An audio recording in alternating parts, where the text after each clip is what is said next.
ബാലനീതി നിയമത്തിന്റെ English name എന്തായിരുന്നു? പറഞ്ഞതാണ് ബാലനീതി നിയമത്തിന്റെ ഇംഗ്ലീഷ് നെയിം എന്താണ്? ജുവനൈൽ ജസ്റ്റിസ് ആക്ട് അല്ലേ? ജുവനൈൽ ജസ്റ്റിസ് ആക്ട്, ബാലനീതി നിയമം, അല്ലെങ്കിൽ നമ്മൾ അതിനെ ജുവനൈൽ ജസ്റ്റിസ് ആക്ട് എന്നാണ് പറയുന്നത്. ഓക്കെ, അത് ഏത് വർഷമാണ് ജുവനൈൽ ജസ്റ്റിസ് ആക്ട്? അത് 2015 ബാലനീതി നിയമം. ബാലനീതി നിയമം നിങ്ങൾക്ക് ഈ ബാലനീതി എന്നതിന്റെ അടുത്ത് ചോദിക്കും കേട്ടോ. 2015 ബാലനീതി നിയമം എന്ന് തന്നെ നിങ്ങൾക്ക് എന്ത് ചെയ്യും പിള്ളേരെ ചോദിക്കും. അപ്പൊ ബാലനീതി നിയമം അല്ലെങ്കിൽ ജുവനൈൽ ജസ്റ്റിസ് ആക്ട് 2015 ആണ്. അതുപോലെ വനാവകാശ നിയമം. വനാവകാശ നിയമം, ഈ വനാവകാശ നിയമം അല്ലെങ്കിൽ ഫോറസ്റ്റ് റൈറ്റ്സ് ആക്ട്, വനാവകാശ നിയമം അല്ലെങ്കിൽ ഫോറസ്റ്റ് റൈറ്റ്സ് ആക്ട്. നമുക്കിപ്പോ റീസെന്റ് ആയിട്ട് രണ്ടു ചോദ്യം വന്നൊരു കാര്യമാണ് ഈ വനാവകാശ നിയമം അല്ലെങ്കിൽ ഫോറസ്റ്റ് റൈറ്റ്സ് ആക്ട് ഏത് വർഷമെന്ന്. റീസെന്റ് ആയിട്ട് പ്രീവിയസ് ആയി ചോദിച്ചതാണ്. വനാവകാശ നിയമം അല്ലെങ്കിൽ ഫോറസ്റ്റ് റൈറ്റ്സ് ആക്ട് എന്ന നിയമം ഏത് വർഷമാണ്? വനാവകാശ നിയമം ഏത് വർഷമാണ്? വനാവകാശ നിയമം ഏത് വർഷമാണ്? ആർക്കെങ്കിലും പറയാവോ? റീസെന്റ് ആയിട്ട് ചോദിച്ചതാ. വനാവകാശ നിയമം 2006 2006 വനാവകാശ നിയമം. വനാവകാശ നിയമം 2006 2006 വനാവകാശ നിയമം. ഓക്കെ, വനാവകാശ നിയമവും വനസംരക്ഷണ നിയമവും രണ്ടും രണ്ടാണ്. മനസ്സിലായല്ലേ? അതുപോലെ വനസംരക്ഷണ നിയമവും ഇന്ത്യൻ ഫോറസ്റ്റ് ആക്ടും രണ്ടും രണ്ടാണ്. അത് പല നിയമങ്ങൾ പല വർഷമാണ്. നിങ്ങൾക്ക് മാറിപ്പോവരുത്. ഞാൻ നിങ്ങൾക്ക് മുമ്പ് പറഞ്ഞിട്ടുള്ളതാണ്. എന്നാൽ നിങ്ങൾക്ക് വീണ്ടും ഞാൻ ഈ പറഞ്ഞ കാര്യങ്ങൾ ജസ്റ്റ് ഒന്ന് ഓർമ്മിപ്പിച്ചു തരാം. ഞാൻ പറയുന്നത് നോക്കിയിരുന്നോണം, അതിനകത്ത് നോട്ട് ചെയ്ത് വെച്ചോണം കേട്ടോ. നമുക്ക് വന നിയമങ്ങൾ പഠിക്കുമ്പോൾ നമുക്ക് പ്രധാനമായിട്ടും പഠിക്കേണ്ടത് മദ്രാസ് ഫോറസ്റ്റ് ആക്ടോട്ടാണ് പഠിക്കേണ്ടത്. മദ്രാസ് വന നിയമം. മദ്രാസ് വന നിയമം. മദ്രാസ് വന നിയമം ഏത് വർഷമാണ്? മദ്രാസ് വന നിയമം ആർക്ക് പറയാം? മദ്രാസ് വന നിയമം 1882 മദ്രാസ് വന നിയമം 1882 തിരുവിതാംകൂർ വന നിയമം. തിരുവിതാംകൂർ വന നിയമം ഏത് വർഷമാണ്? തിരുവിതാംകൂർ വന നിയമം. തിരുവിതാംകൂർ വന നിയമം ആർക്ക് പറയാം? തിരുവിതാംകൂർ വന നിയമം ഏത് വർഷമാണ്? അത് 1887 തിരുവിതാംകൂർ വന നിയമം. 1887 തിരുവിതാംകൂർ വന നിയമം. അതുപോലെ തന്നെ ഇന്ത്യൻ വന നിയമം ഏത് വർഷമാണ്? ഇന്ത്യൻ വന നിയമം. ഇന്ത്യൻ വന നിയമം ഏത് വർഷമാണ്? ഇന്ത്യൻ വന നിയമം. ഇന്ത്യൻ വന നിയമം. ഇന്ത്യൻ വന നിയമം 1927 ഇന്ത്യൻ വന നിയമം 1927 ഇന്ത്യൻ വന നിയമം. ഇന്ത്യൻ വന നിയമം 1927 ഓക്കെ, ക്ലിയർ ആണ്. ഇന്ത്യൻ വന നിയമം 1927 കേരള വന നിയമം. കേരള വന നിയമം ഏത് വർഷമാണ്? കേരള വന നിയമം. കേരള വന നിയമം. കേരള വന നിയമം 1961 കേരള വന നിയമം. 1961 കേരള വന നിയമം. ഓക്കെ, അപ്പൊ ഈ പറഞ്ഞ 4 നിയമങ്ങൾ ഓർത്ത് വെച്ചോണം. മദ്രാസ് വന നിയമം 1882, തിരുവിതാംകൂർ വന നിയമം 1887, ഇന്ത്യൻ വന നിയമം 1927, കേരള വന നിയമം 1961. ഇന്ത്യൻ ഫോറസ്റ്റ് റൈറ്റ്സ് ആക്ട്, വന അവകാശ നിയമം 2006. ഇന്ത്യൻ ഫോറസ്റ്റ് റൈറ്റ്സ് ആക്ട് അല്ലെങ്കിൽ വനാവകാശ നിയമം 2006. ഓക്കെ, ക്ലിയർ ആണ്. വനാവകാശ നിയമം 2006 ഓക്കെ അല്ലേടാ? ഓക്കെ ആണ്. ഇനി വേറെയുണ്ട്, വേറെ നിങ്ങൾക്ക് പഠിക്കാനുള്ളതുണ്ട്. മൃഗസംരക്ഷണ വകുപ്പ്. മൃഗസംരക്ഷണ വകുപ്പ് ആരംഭിച്ച വർഷം ആർക്കെങ്കിലും പറയാവോ? മൃഗസംരക്ഷണ വകുപ്പ് ആരംഭിച്ച വർഷം. മൃഗസംരക്ഷണ വകുപ്പ് ആരംഭിച്ച വർഷം ആർക്കെങ്കിലും പറയാവോ? ഇന്ത്യയിലെ മൃഗസംരക്ഷണ വകുപ്പ് ആരംഭിക്കുന്നത് 1962 1962 ഇന്ത്യയിലെ മൃഗസംരക്ഷണ വകുപ്പ് ആരംഭിച്ചത്. മൃഗസംരക്ഷണ വകുപ്പ് 1962 വന്യജീവി സംരക്ഷണ നിയമം. വന്യജീവി സംരക്ഷണ നിയമം. വന്യജീവി സംരക്ഷണ നിയമം ആർക്ക് പറയാം? വന്യജീവി സംരക്ഷണ നിയമം ഏത് വർഷം? വന്യജീവി സംരക്ഷണ നിയമം 1972. വന്യജീവി സംരക്ഷണ നിയമം 1972. Wild life protection act 1972 wild life protection act 1972. വന്യജീവി സംരക്ഷണ നിയമം 1972. ഓക്കെ ആണല്ലോ? ഇനി വന സംരക്ഷണ നിയമം. വന സംരക്ഷണ നിയമം. വന സംരക്ഷണ നിയമം. വന സംരക്ഷണ നിയമം ഫോറസ്റ്റ് കൺസർവേഷൻ ആക്ട് ഏത് വർഷം?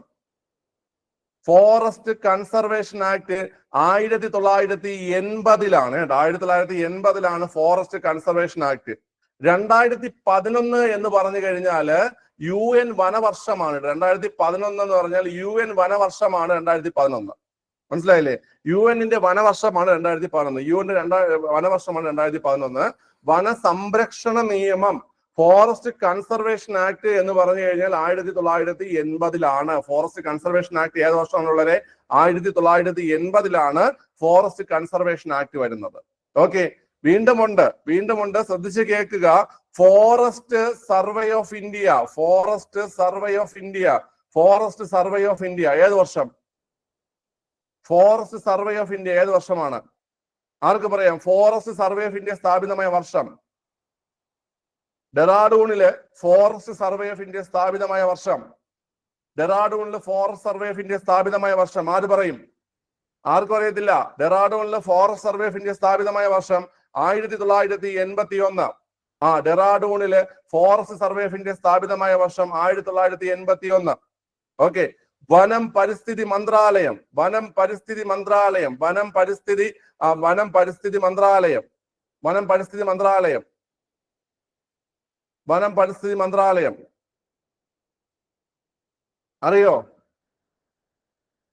Ministry of forest and environment 1985-ലാണ് വനം പരിസ്ഥിതി മന്ത്രാലയം. Ministry of forest and environment 1985-ആണ്. ഓക്കെ, ഇത് ഇമ്പോർട്ടന്റ് ആണ്. ഈ പറഞ്ഞ വർഷങ്ങളെല്ലാം ഇമ്പോർട്ടന്റ് ആണ്. വീണ്ടുമുണ്ട് വനനയം, ഇന്ത്യയിൽ ആദ്യത്തെ വനനയം, 1952. രണ്ടാമത്തെ വനനയം 1988. Forest പോളിസികൾ 1952-ലും 1988-ലും forest പോളിസികളുണ്ട്.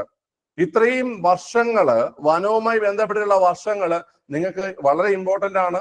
നിങ്ങൾക്ക് ഇതിൽ ഏതെങ്കിലും ഒരെണ്ണമായിട്ടോ അല്ലെങ്കിൽ നിങ്ങൾക്ക് തെറ്റായ ജോഡിയായിട്ടോ ചേരുമ്പടി ചേർക്കാനോ ഒക്കെ ഇതൊക്കെ ചോദിക്കും.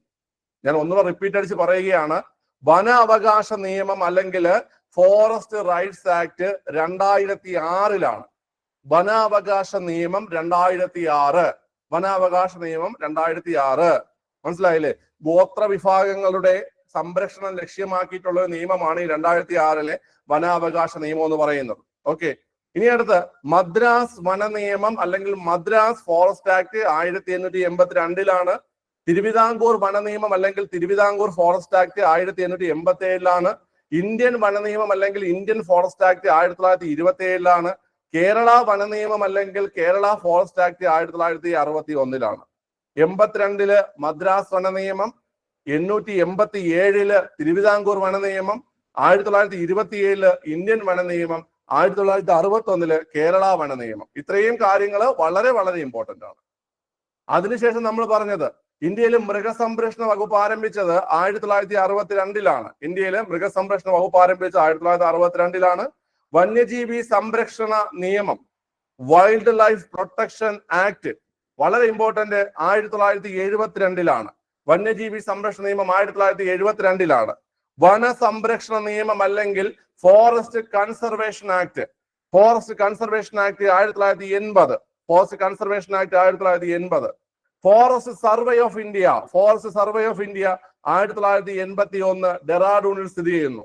ഫോറസ്റ്റ് സർവേ ഓഫ് ഇന്ത്യ 1981 ഡെറാഡൂണിൽ സ്ഥിതി ചെയ്യുന്നു. വനം പരിസ്ഥിതി മന്ത്രാലയം, ministry of forest and environment 1985. 1985-ലാണ് വനം പരിസ്ഥിതി മന്ത്രാലയം. ഇന്ത്യയില് 2 വനനയങ്ങൾ. 1952-ലാണ് ഇന്ത്യയിൽ ആദ്യത്തെ വനനയം. 1988-ലാണ് ഇന്ത്യയിലെ രണ്ടാമത്തെ വനനയം. ഓക്കെ, UN-ന്റെ വനവർഷം, UN-ന്റെ വനവർഷം 2011-ആണ്. UN-ന്റെ വനവർഷം 2011-ആണ്. ഓക്കെ, UN-ന്റെ ജൈവ വൈവിധ്യ വർഷം ആർക്കെങ്കിലും പറയാവോ? UN-ന്റെ ജൈവ വൈവിധ്യ വർഷം, ജൈവ വൈവിധ്യ വർഷം, ഇന്റർനാഷണൽ ഇയർ ഓഫ് ബയോഡൈവേഴ്സിറ്റി. ജൈവ വൈവിധ്യ വർഷം, ജൈവ വൈവിധ്യ വർഷം, ഇന്റർനാഷണൽ ഇയർ ഓഫ് ബയോഡൈവേഴ്സിറ്റി. UN-ന്റെ ജൈവ വൈവിധ്യ വർഷം 2010-ആണ്. 2010-ആണ്. UN-ന്റെ ജൈവ വൈവിധ്യ വർഷം 2010-ആണ്. UN-ന്റെ ജൈവ വൈവിധ്യ വർഷം 2010-ആണ്. ക്ലിയർ ആണ്? നിങ്ങൾ പറഞ്ഞ 2002 എന്താണെന്ന് അറിയോ? 2002 ലെഫ്റ്റ് ആയിട്ട് പെട്ടെന്ന് വാ. 2002 ഇന്ത്യൻ ബയോഡൈവേഴ്സിറ്റി ആക്ട് ആണ്. ഇന്ത്യൻ ജൈവ വൈവിധ്യ നിയമം, ഇന്ത്യൻ ബയോഡൈവേഴ്സിറ്റി ആക്ട് ആണ്. ഇന്ത്യൻ ബയോഡൈവേഴ്സിറ്റി ആക്ട് അല്ലെങ്കിൽ ഇന്ത്യൻ ജൈവ വൈവിധ്യ നിയമമാണ് 2002-ല്. മനസ്സിലായ? ഇന്ത്യൻ ബയോഡൈവേഴ്സിറ്റി ആക്ട് അല്ലെങ്കിൽ ഇന്ത്യൻ ജൈവ വൈവിധ്യ നിയമമാണ് 2002. UN-ന്റെ ജൈവ വൈവിധ്യ വർഷം, ഇന്റർനാഷണൽ ഇയർ ഓഫ് ബയോഡൈവേഴ്സിറ്റി ഏത് വർഷം? 2010 UN-ന്റെ വനവർഷം 2011. വനവർഷം മാത്രമല്ല, UN-ന്റെ രസതന്ത്ര വർഷവും UN-ന്റെ വവ്വാൽ വർഷവും എല്ലാം ഏത് തന്നെയാണ്? 2011 തന്നെയാണ്. UN-ന്റെ രസതന്ത്ര വർഷം, UN-ന്റെ വവ്വാൽ വർഷം, UN-ന്റെ വനവർഷം, ഇതെല്ലാം ഏത് തന്നെയാണ്? 2011 തന്നെയാണ്. ഓക്കെ അല്ലേ?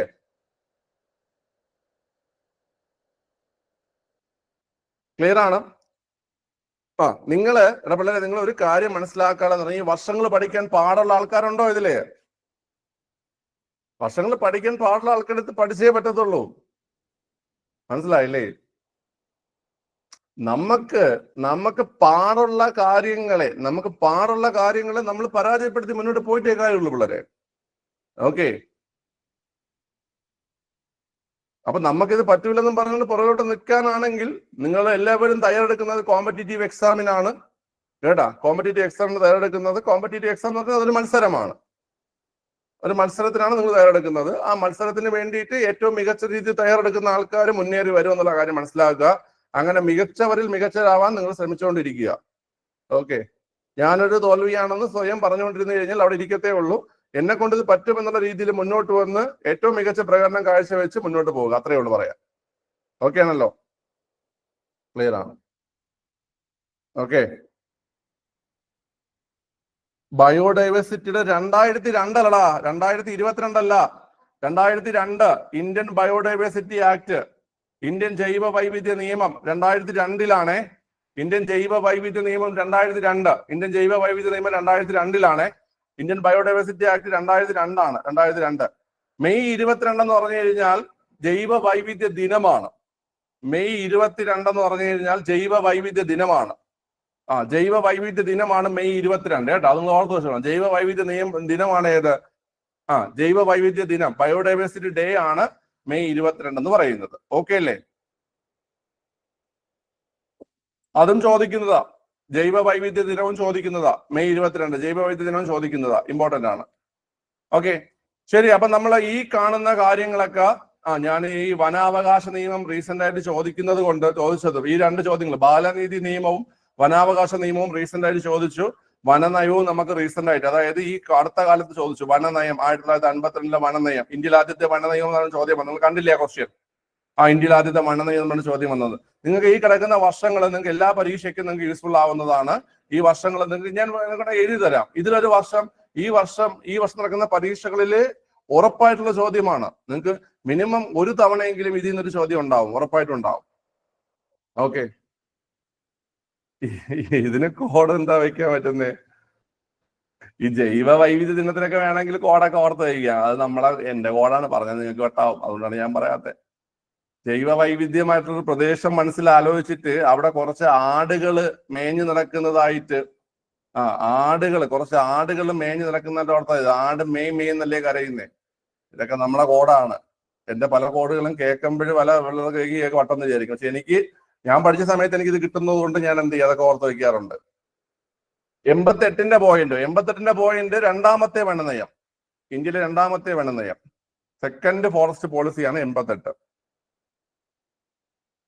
കണ്ടു വെക്കുക കേട്ടാ. 22 ആടുകൾ ജൈവ വൈവിധ്യമായിട്ടുള്ള പ്രദേശത്ത്, ജൈവവൈവിധ്യമായ പ്രദേശത്ത് ഫസ്റ്റ് 52 മേഞ്ഞു നടക്കുന്നു നോർത്താൽ മതി. അതുപോലെ കുഞ്ചൻ നമ്പ്യാർക്ക് 5 ആട്. എന്തെന്നറിയാവോ? കുഞ്ചൻ നമ്പ്യാർക്ക് 5 ആട്. കേരളത്തില് കുഞ്ചൻ ദിനമായി ആചരിക്കുന്നത് മെയ് 5 ആണ്. അതാണ് കുഞ്ചൻ നമ്പ്യാർക്ക് 5 ആട്. കുഞ്ചൻ നമ്പ്യാർക്ക് 5 ആടെന്ന് ഓർത്തത്. കുഞ്ചൻ 5 മെയ് 5. തുഞ്ചൻ ദിനം ഡിസംബർ 31. തുഞ്ചൻ ദിനം അതായത് നമ്മുടെ എഴുത്തച്ഛന്റെ ദിനം, തുഞ്ചൻ ദിനം ഡിസംബർ 31 ആണ് കേട്ടോ. ഡിസംബർ 31 തുഞ്ചൻ ദിനം. നമ്മളത് പറയും, അങ്ങ് തുഞ്ചത്ത് നോക്കണമെന്ന് പറയും. തുഞ്ചം എന്ന് വെച്ചാൽ അറ്റം അല്ലേ? തുഞ്ചം എന്ന് വെച്ച് കഴിഞ്ഞാൽ അറ്റം. നമ്മൾ തുഞ്ചത്ത് നോക്കണമെന്ന് പറയും. നമ്മൾ ഈ ട്രിവാൻഡ്രത്തുകാരാണെന്നൊന്നും അങ്ങനെ ഒരു ഭാഷ പറയുന്നത്. തുഞ്ചത്ത് നോക്കണമെന്ന് പറയും. നീ ആ മരത്തിന്റെ തുഞ്ചത്ത് നോക്കിയാണ്, അതോ ഒരു കിളി ഇരിക്കുന്ന കണ്ടില്ലേ, ഏതോ ഒരു മാങ്ങ ഇരിക്കുന്ന കണ്ടില്ലേ എന്നൊക്കെ പറയും. തുഞ്ചം എന്ന് വെച്ചാൽ അറ്റമാണ്. അപ്പൊ തുഞ്ചത്ത് ഒരു വർഷത്തിന്റെ തുഞ്ചം എന്ന് പറഞ്ഞാൽ ഡിസംബർ 31 അല്ലേ? തുഞ്ചം ദിനം ഡിസംബർ 31. കുഞ്ചൻ നമ്പ്യാർക്ക് 5 ആണുണ്ടെന്ന് ഓർത്ത് വെച്ചിരുന്നാൽ മതി. മെയ് 5 കുഞ്ചൻ ദിനമാണ് കേട്ടോ. മെയ് 5 കുഞ്ചൻ ദിനമാണ്. ഓക്കെ അല്ലേ? ഓക്കെ, ഇങ്ങനെയൊക്കെ ഓർത്തിരുന്ന് പഠിച്ചാൽ മതി, കിട്ടും. ക്ലിയർ ആണേ? ഞാൻ നിങ്ങളുടെ ഒരു കാര്യം പറഞ്ഞിട്ട്, എല്ലാവരും പഠിക്കുന്ന കാര്യങ്ങൾ മാത്രം പഠിച്ചിട്ട് നിങ്ങൾക്ക് കാര്യമില്ല. നിങ്ങൾക്ക് മുന്നോട്ട് പോകണമെങ്കിൽ ആരും അറ്റൻഡ് ചെയ്യാത്ത ചോദ്യങ്ങൾ, ഇപ്പൊ തന്നെ നമ്മുടെ ഈ കഴിഞ്ഞ പ്രിലിംസിന് പ്രിലിംസ് ഒരു മെയിൻ എക്സാം ആണെന്ന് വിചാരിക്കുക. മെയിൻ എക്സാമിലാണെങ്കിൽ ആ കുരുളിച്ചേകവന്റെ ക്വസ്റ്റ്യൻ എഴുതിയ ആൾക്കാർക്ക് അഡ്വാൻറ്റേജ് ആണ്. കടത്തനാട സിംഹം കുരുളിച്ചേകവന്റെ ക്വസ്റ്റ്യൻ എഴുതിയ ആൾക്കാർക്ക് അത് അഡ്വാൻറ്റേജ് ആണ്. അപ്പൊ അങ്ങനത്തെ വ്യത്യസ്തമായ ചോദ്യങ്ങൾ അത് നമ്മൾ കണ്ടെത്തി പഠിക്കുക എന്നുള്ളതാണ്. നമ്മളിപ്പം ഒരു പുതിയ കാര്യം പഠിക്കാൻ സമയത്ത്, പുതിയ SCERT ഒക്കെ പഠിക്കാൻ പലർക്കും മടിയാണ്. പുതിയ SCERT ഒക്കെ ധാരാളം ചോദ്യങ്ങൾ വരുന്നുണ്ട്. അതൊക്കെ പുതിയ SCERT ഒക്കെ നിങ്ങൾക്ക് റിവിഷൻ എടുക്കുന്ന സമയത്ത് കൃത്യമായിട്ട് അത് പഠിച്ചു പോവുക. ഓക്കെ.